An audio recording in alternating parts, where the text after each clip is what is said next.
বিবাহিত নারীদেরকে কোনো পুরুষ মন থেকে ভালোবাসে না, কারণ পুরুষের কাছে বিবাহিত নারীদের দেহটাই প্রিয় হয়, মনটা নয়। পুরুষের প্রথম প্রেমিকা আর নারীর দ্বিতীয় প্রেমিকা হওয়াটা ভাগ্যের ব্যাপার। পুরুষ তার প্রথম প্রেমিকাকে যতটা মুগ্ধতার সাথে ভালোবাসে, তা সে চাইলেও দ্বিতীয় কোনো নারীর ক্ষেত্রে পারে না। আর নারী দ্বিতীয়বার প্রেমে পড়ে খুব ভেবেচিন্তে, যেখানে ছেড়ে যাওয়ার আশঙ্কা খুব কম। প্রতি মাসে ৬,০০০ টাকা জমায় গ্রামের নিম্ন মধ্যবিত্ত ফ্যামিলির বউ হয়েও কীভাবে? How to save money. Daily Bangali blog, গ্রামের সাদামাটা জীবন। তো নতুন দিনে নতুন আর একটি ব্লগ ভিডিও নিয়ে হাজির আমি আপনাদের মাঝে, সাভানা, ভারতের ছোট্ট একটা গ্রাম শীতলকুচি জেলা থেকে বলছি। তো welcome back to my channel. আসসালামু আলাইকুম। তোমরা সবাই কেমন আছো? আমি আশা করি তোমরা সকলেই ভালো আছো। আলহামদুলিল্লাহ, আমিও ভালো আছি। আর আমার পরিবার পরিজনদের নিয়ে আলহামদুলিল্লাহ আমি ভালোই আছি। আর আমার প্রাণপ্রিয় কলিজা আপু ভাইয়েরা, তোমরা সবাই কেমন আছো? আমি আশা করি তোমরা সকলেই ভালো আছো। তো বরাবরের মতো না ব্লগটা আমি শুরুই করে দিলাম। তো চলো ব্লগটা দেখতেই থাকো, আশা করি খুবই ভালোই লাগবে। প্রতি মাসে ৬,০০০ টাকা জমাই গ্রামের নিম্ন মধ্যবিত্ত ফ্যামিলির বউ হয়েও কীভাবে? হাউ টু সেভ মানি। তো এই যে দেখতে পাচ্ছেন এখানে সবজি নিয়ে, মানে আমি ব্যাগ ডেলিভারির জন্য গিয়েছিলাম। তো ওখান থেকে আর কি, মানে যেটা যেটা শর্ট থাকে বাসায় সেটাই আমি নিয়ে আসি। আজকে নিয়ে এসেছি বেসন, আতপ চালের গুঁড়ি, জিরে, আর হচ্ছে শুকনো লঙ্কা, লাপা শাক, ধনে পাতা, ওইগুলো আর কি নিয়ে এসেছি। বেসনটা আমি নিয়ে এসেছি কিসের জন্য? ওই মুখের মানে ফেশালের জন্য। আর চালের গুঁড়িটাও ওইটা বড়া ভাজারও জন্য নিয়ে এসেছি, আর মুখের জন্য নিয়ে এসেছি। সেদিন মধু নিয়ে এসেছি, মানে নিজের রূপচর্চা করার জন্য। পার্লারে কেন যাব? পার্লারে অত টাকা কেন ধ্বংস করব? সেই পার্লারের যাতে 3 ভাগের 1 ভাগ দিয়ে হয়ে যায় বাড়িতে, সেই ন্যাচারালভাবে আমি ওই নিজের রূপচর্চা করি। তো মধু নিয়ে এসেছি, মধু, অ্যালোভেরা জেল, বেসন বা চালের গুঁড়ি, এইগুলো দিয়ে আর কি, মানে এইগুলো মিক্স করে আর কি মুখের মধ্যে 15 মিনিট হালকা হাতে মানে রব করতে হবে, তারপরে নর্মাল পানি দিয়ে ধুয়ে ফেলতে হবে। এভাবে আর কি সপ্তাহে 2 দিন 3 দিন যদি লাগাও, তাহলে কিন্তু মানে স্কিন একেবারে চকচকে ঝকঝকে হবে। তো প্রতি মাসে ৬,০০০ টাকা মানে কিভাবে জমাই? আমি কিন্তু গ্রামেরই নিম্ন মধ্যবিত্ত ফ্যামিলির বউ, তো সেই বিষয়ে আলোচনা করব। তো দেখুন, আমার হাজব্যান্ড প্রত্যেক মাসে আমাকে 15,০০০ টাকা করে তুলে দেয় সংসার খরচের টাকা। তো 15,০০০ টাকার মধ্যে আমি 6,০০০ টাকা বুদ্ধি খাটিয়ে জমাই। বুদ্ধি কিভাবে খাটাই সেটাই তোমাদের বলছি, আলোচনা করতেছি। দেখুন, আমাদের বাড়ি যেখানে, সেখানে আশেপাশে যে বাজারগুলো আছে, এখানে যে শাকসবজি, মাছ, মাংস সব জিনিসেরই কিন্তু দাম এখানে কিছু হলেও বেশি হয়। আর একটু দূরের বাজার থেকে যদি আমি নিয়ে আসি, তো ওখান থেকে 200-400 টাকা হলেও আমি কিন্তু মানে সেভ থাকি। এভাবে কিন্তু আমি হিসাব করে প্রতি মাসের 6,০০০ টাকা করে জমাই। তোমরাও চাইলে আমার মতোই আর কি হিসাব করে সংসারটাকে পরিচালনা করতে পারো। আর একটা বুদ্ধি কি, আমি কিন্তু বাড়ির উঠানে আর কি শাকসবজি কিছুটা রোপণ করেছি, ওখান থেকেও একবেলা হলেও আমার চলে যায়। তো তোমরাও চাইলে আর কি 6,০০০, 7,০০০, 10,০০০ এভাবে জমাতে পারো। যার আয় যেরকম তার ব্যয়ও সেরকম হয়। আজকাল এ দুনিয়াতে বেঁচে থাকতে গেলে টাকাকে সবসময় মানে গুরুত্ব দিতে হবে। কিভাবে টাকাটা ইনকাম করতে হবে সেটাও বুঝে নিতে হবে নিজেকে। সেই ট্যালেন্টটাও নিজের থাকতে হবে। আর তুমি যদি হাতের উপর হাত, পায়ের উপর পা মানে দিয়ে গুটিয়ে বসে থাকো, তাহলে কি তোমাকে টাকা এসে দিয়ে যাবে কেউ? না, নিজেকে কষ্ট করতে হবে। কষ্ট করে কিছু টাকা ইনকাম করতে হবে, আবার ওই টাকার থেকে কিছু হলেও সঞ্চয় করতে হবে। 1 নম্বর নিজেকে সঞ্চয়ী হতে হবে, আবার 2 নম্বর ছেলে মেয়েদেরও সঞ্চয়ী শেখাতে হবে, যাতে ওরাও যাতে বিয়ে করে, ওদেরও ছেলে মেয়েকে ওরাও যাতে শিক্ষা দেয় কীভাবে সঞ্চয়ী হতে হবে নিজেকে। তো এভাবে আর কি, এই যে দেখুন, আমি প্রত্যেক মাসে 6,০০০ টাকা এভাবে বুদ্ধি খাটিয়ে আর কি জমাই। টাকা ইনকাম করলে হবে না। টাকা যে তুমি লাখ লাখ টাকা ইনকাম করতেছো, সে লাখ লাখ টাকা ইনকাম করলে কিন্তু হবে না। সেই বুদ্ধিটা খাটাতে হবে, ব্রেনটাও খাটাতে হবে সাথে। আরেকটা কথা, যাদের টাকা আছে তাদের বুদ্ধি নেই, আর যাদের বুদ্ধি আছে তাদের টাকা নেই।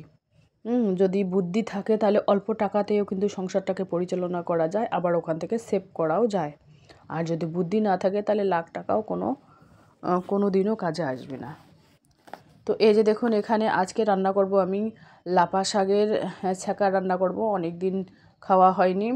আর মূলো শাক মা দিয়েছে, সেই মূলো শাক একটু করব আমার জন্য, ছেলেমেয়েরা শাক খেতে পছন্দ করে না। আর ডিম ভাজা করব।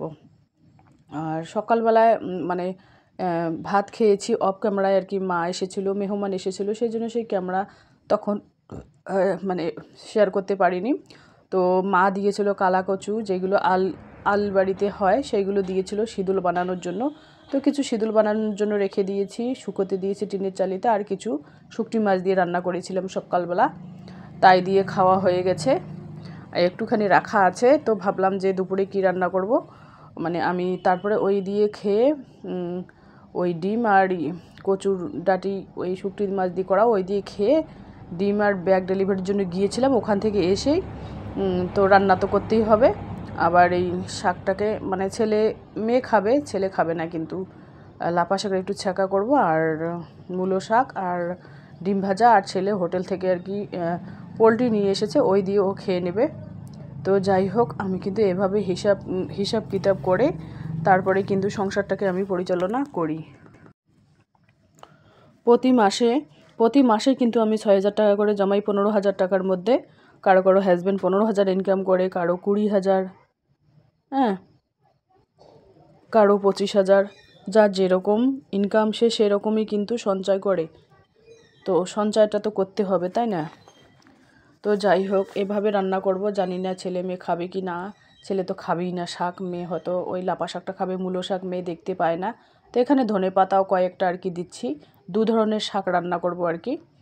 আর অলরেডি বিছানা অলরেডি করে নিয়েছি অফ ক্যামেরায় আমি।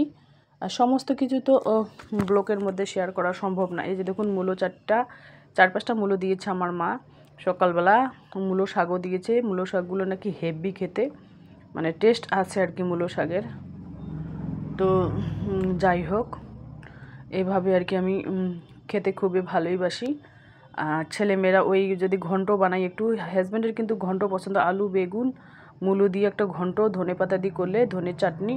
হাজব্যান্ডের মানে পছন্দর সহিত হলো ঘান্ট, ছেলের আলু ভাজা, আর মেয়ের হচ্ছে ডিমের ঝোল বা যে কোনো মাছটার ঝোল করলেই যথেষ্ট।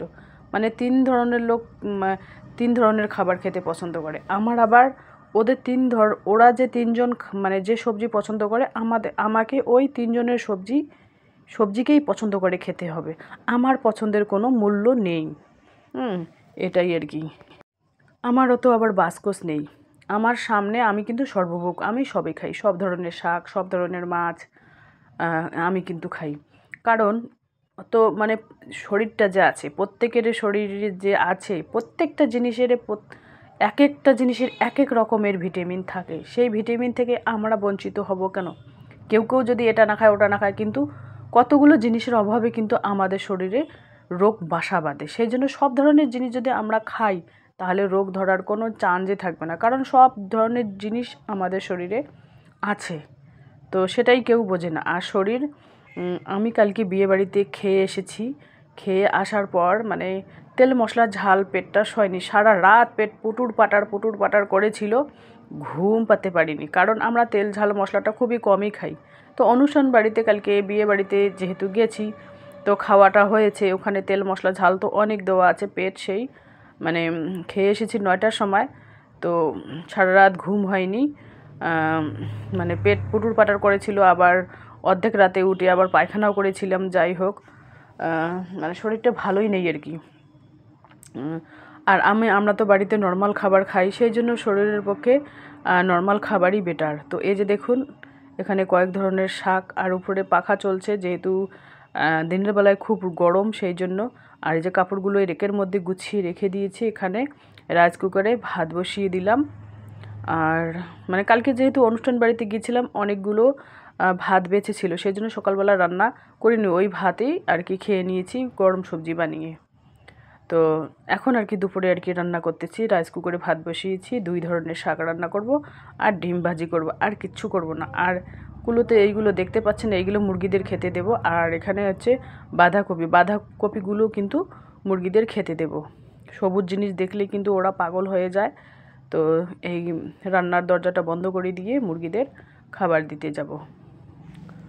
কারণ এই যে দেখুন বাঁধাকপিগুলো আমি মানে টাকা দিয়ে কিনে নিয়ে আসি। 20 টাকা করে যদি দেই তাহলে 1 ব্যাগ দিয়ে দেয়, 10 টাকা দিলে অর্ধেক ব্যাগ দিয়ে দেয়। তো যখন 5 টাকা কেজি 10 টাকা কেজি লাগে তখন কিন্তু আমি বাঁধাকপি মুরগিদের খাওয়াই। যখন দাম বেশি হয় তখন কিন্তু আমি খাওয়াই না। যখন আমার 3 টাকা বা 4 টাকা বা 5 টাকা পিস পড়ে তখন কিন্তু আমি খাওয়াই। এই পুরানো মুরগিগুলিকে আমি ছেল দেব। কারণ একটা মোরগ ছিল তখন তো ওরা অনেকগুলো ডিম পাড়ছিল। এখন একটাও মোরগ নেই, সেই জন্য ডিমের হারটা খুব কমে গেছে।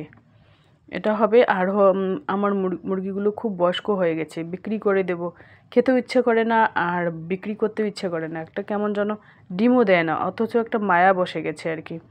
আর একটা কবুতর ওই ছোট্ট টিনের বাইরে আঙিনায় ডিম একটা পেড়েছে কবুতর, তা দিচ্ছে আর কি। এই যে এখানে তোমাদের দেখাবো আমি। মুরগিদের এক ঝলক না দেখালেই নয়, কবুতরদের এক ঝলক না দেখালেই নয়। এই যে দেখুন ওরা কত সুন্দরভাবে খাচ্ছে। সবুজ জিনিস দেখলেই যেন ওদের মাথা একেবারে হয়ে যায়, মানে ঠিক রাখতে পারে না। এই যে কবুতরদের তোমাদের দেখাচ্ছি, ও ডিমে তা দিচ্ছে আর কি। ডিমটাও দেখাবো। এই যে বাসা থেকে উড়ে গেল, সেই জন্য একটাই ডিম পেড়েছে আর কি। এই যে দেখতেই পাচ্ছেন। তো যাই হোক, আলহামদুলিল্লাহ দোয়া করবেন যাতে একটা ডিম বাচ্চা ফুটে সুস্থভাবে বেরিয়ে আসে। এই যে দেখুন এখানে শাক হচ্ছে, রাইস কুকারে ভাত হচ্ছে। শাক, যে কোনো শাক আর আলু ভর্তা টর্তা হলে কিন্তু জাস্ট জমে যায়, মানে গরম ভাতের সাথে জাস্ট জমে যায় আর কি। এই যে দেখুন শাক আর কচুর যে সবজিটা রান্না করেছিলাম ওই থালিতে। চলো টাটা, আল্লাহ হাফেজ।